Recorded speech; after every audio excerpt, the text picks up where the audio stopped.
আসসালামু আলাইকুম ভিউয়ার্স, আজ আমি আপনাদের সাথে নিয়ে এসেছি বিরিয়ানি তৈরির রেসিপি। তো বিরিয়ানি তৈরি করতে যা যা লাগবে সবটাই আজ আমি আপনাদের দেখিয়ে দেব।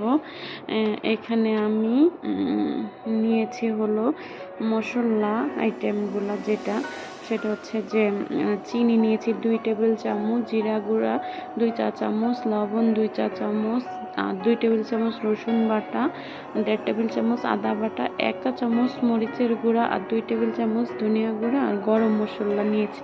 আর টক দই নিয়েছি 1 কাপ, আর টমেটো কেচাপ নিয়েছি 2 টেবিল চামচ, আর সয়া সস নিয়েছি 1 চা চামচ। এটা দিলে আসলে কি বারবিকিউর একটা ফ্লেভার আসে। আর এখানে কিছু বাদাম দিয়েছি আর 1 কাপ পেঁয়াজ কুচি নিয়েছি। এখন এই টক দই, পেঁয়াজ কুচি আর বাদামটাকে আমি ব্লেন্ড করে নেব। আর মাংসটাকে দেখতেই পাচ্ছেন ছোট ছোট করে নিয়েছি। এখানে আমি খাসি মাংস নিয়েছি 3.5 কেজি। আর এই যে